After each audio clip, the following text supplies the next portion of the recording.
All right, folks, this is Harris Sultan. I'm sure by now all of you would have seen this clip of Muhammad Hijab where he proudly boasts about Muslims not being afraid to die. And to be fair, he's not the only one. This claim often gets repeated over and over again as a flex. Let's have a look. We believe that life begins at death. We don't care about death. We love death. We're going to test this claim in this video. Do they really love death as they claim? Or is it just to boost the dwindling morale of their people? Because let's just face it, for the last 200 years, these guys have been getting pummeled, especially by the West. Just to strengthen my argument, let me give you another clip of Muhammad Hijab where he's saying that someone who is willing to die for a cause has an advantage. Have a listen.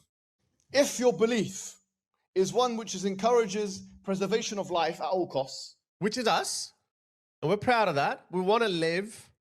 and our religion is not that like that, and yes, preservation of life is important, but preservation of religion is more important. That's why we call them a death cult, which they want to come across as, but do they really love death? And there's a concept of martyrdom, then I would consider that to be an advantage, frankly. Because as Robert Greene said, He's going to hide behind a philosopher, but we know what he's trying to say. the one who's willing to commit suicide has the initiative. Now, I'm not saying commit suicide, anyone. This how we got him here. We did get you there. I'm not talking about suicide mission here, bro. I'm just saying figuratively, the one who's willing to take it further. What do you mean figuratively? How can you take something further figuratively? So basically he's saying, like suicide bombers, they call them mujahid, Muslims who are willing to die for a cause for the preservation of their religion. They have a higher status in Islam. And that's so true. Muhammad also said that Muslims who are willing to die for Islam are a degree above the Muslims who are willing to stay at home. But for some reason, for a people who constantly boast about not fearing death, sure as hell cry a lot when death comes to them. Isn't that amazing?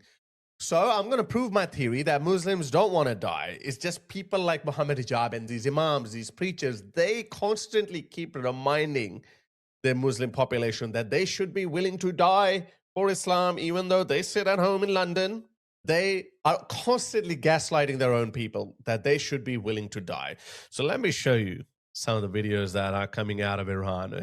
Now, before I go into that, let me show you this video clip that has just come out of Iran, where in various cities, this video is from Tehran, and we have also heard reports of these kind of videos coming out of other cities of Iran, where the IRGC's terrorists have deployed Basiji militiamen and women to move in convoys through the streets, led by pickup trucks, carrying a loudspeaker shouting that Iran is a superpower and we are winning the war.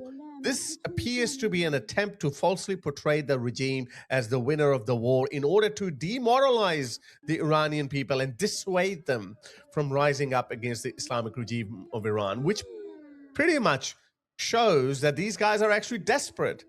And this is a desperate attempt to discourage the people of Iran. When you're dealing with these people, obviously, it's not true. So have a look at this. A group of mullahs and jihadi volunteers. Now, these guys have listened to people like Muhammad Hijab, and they're willing to die for the cause of Allah. And look at these two Ayatollahs' photos. Now, these people are just sitting there, and they're planning how to destroy America and the West. But they're going to get bombed. Not them. They will survive, which is a good thing because we get to see this video clip and we get to see how scared they are to die. Have a look. Absolutely petrified, and they're running for cover. Have a look at them. This is another video where another facility got bombed. Look at them run, okay? In that video, you couldn't see them run because there was a blackout. Have a look at them. Run! Run! The Americans are coming, run! Oh, shit! Run! Hell with the regime! We want to preserve our lives! That's Muhammad Hijab! Tell Muhammad Hijab to come and fight! Oh, what happened there? I didn't even see that far. Oh, I think it's just a blackout. It's just a cinematic effect. Oh my goodness. Okay. Do you think it's over? No. Let me show you another IRGC official running with his burqa-clad wife. Look at this. This is the most hilarious out of all. Look at this. Run! Get in the car! Into the car! نمیتونم باور کنم. با خانواده‌اش داره فرار میکنه. Look at him go! Boom!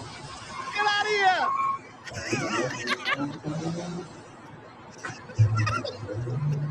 لعنتی. we didn't add any special effects. You hear the tires screeching? We see that in the movies. Look at him. Run! Get in the car! نمیتونم باور کنم. با خانواده Run! Get in the car! Time to go! Get in the car quickly, otherwise I'm leaving you behind! See the tires screeching? Oh my goodness. لعنتی. Lanat. I think he said lanat meaning God's curse on you. But have a look at this destruction. This next video that you're about to watch is sheer destruction. So in the city of Bukhan, a large number of IRGC terrorists reportedly gathered in one building. They keep doing that. It's so stupid. They have no situational awareness. They have no survival instinct. No wonder they're dropping like flies. So reports of a massive death toll, the vast majority of them, if not all of them, are the IRGC terrorists.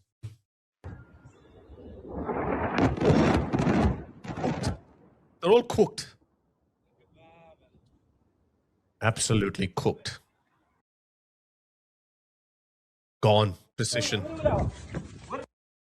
Well, people are happy.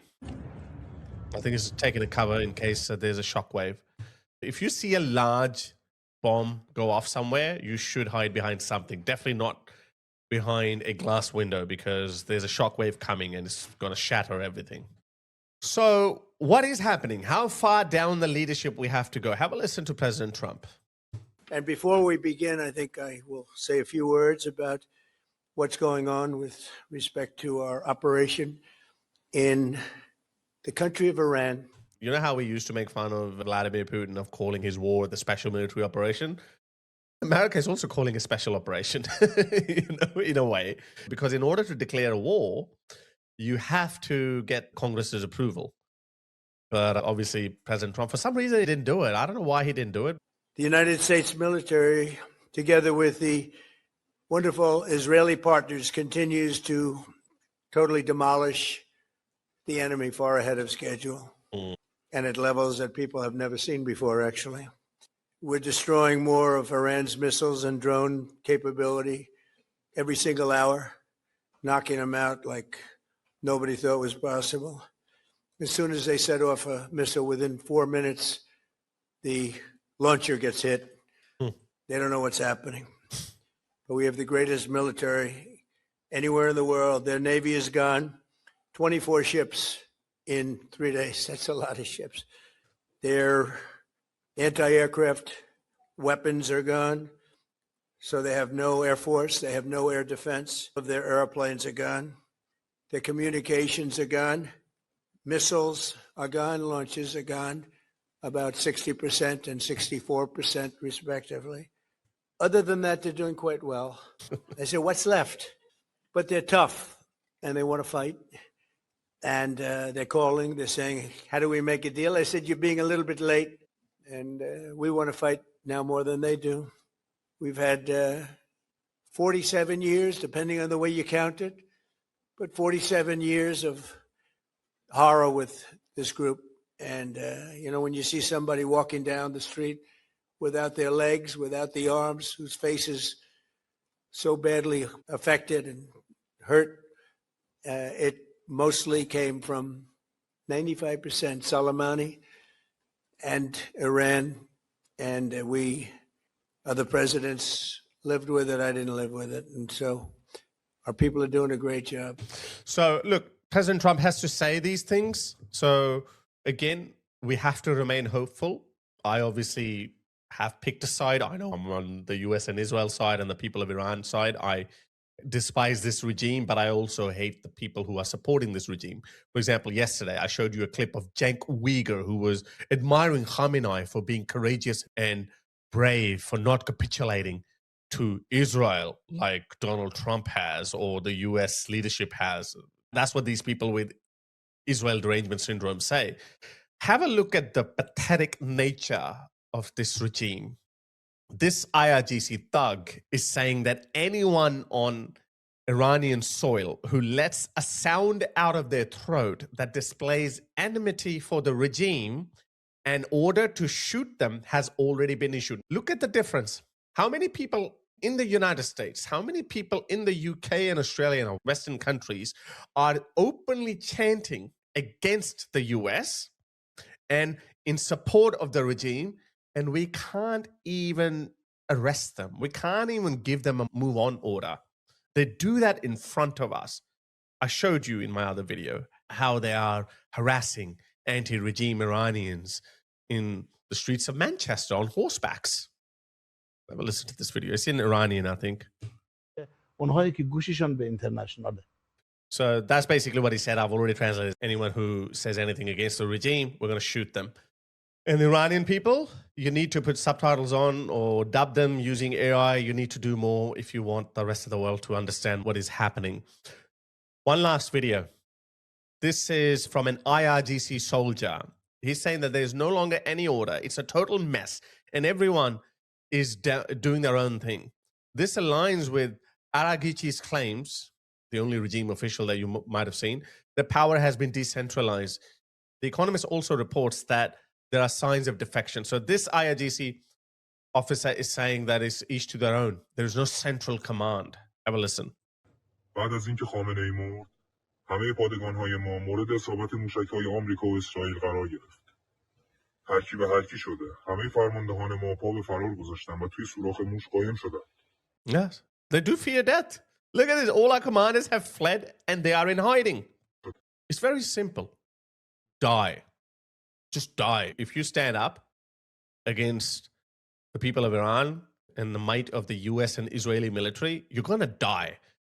The regime might survive. They may keep replacing them.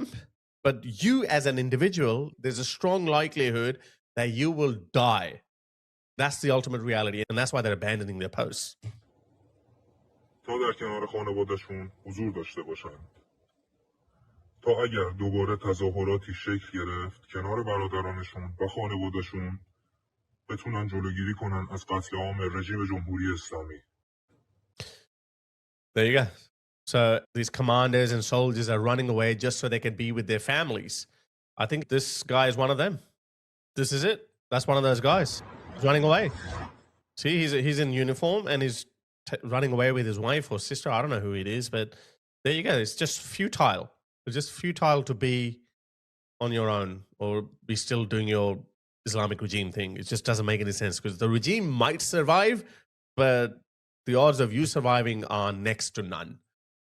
So let's hope this war ends sooner than later so we don't lose any more lives and the people of Iran can control their destiny.